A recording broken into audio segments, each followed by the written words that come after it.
बिस्मिल्लाहिर्रहमानिर्रहीम। अस्सलाम वालेकुम। 94 न्यूज़ की खास खबरों के साथ मैं हूं तहा। खबर शामिल करते मंडी बहाउद्दीन से हमारे नुमाइंदे अजहर इकबाल की तफसीलात के मुताबिक।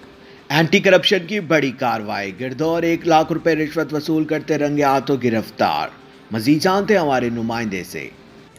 तफसीलात के मुताबिक director general anti corruption Punjab Nafees Gaur के अहकामात की रोशनी में regional director anti corruption Safiullah Gondal की हदायत पर circle officer anti corruption Mandi Bahauddin Abdul Aziz Azeem Kalu ने स्पेशल मजिस्ट्रेट के हमरा छापा मारकर कार्रवाई करते हुए गर्दावर राना मोहम्मद तारक को 1 लाख रुपये रिश्वत वसूल करते रंगे हाथों गिरफ्तार कर लिया और मुलजम के कब्जा से निशान ज़दा नोट बरामद करके उसके खिलाफ मुकदमा दर्ज कर लिया गया।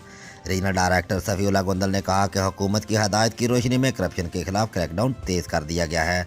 सरकारी इदारों से रिश्वत के नासूर का खात्मा करने के लिए तमाम इकदाम अमल में लाए जा रहे हैं। अवाम करप्ट सरकारी अफसरान और एहलकारान की निशानदेही करें ताकि सरकारी इदारों से रिश्वत कल्चर का खात्मा किया जा सके। रिपोर्ट अजहर इकबाल, 94 न्यूज़, तहसील रिपोर्टर, मंडी।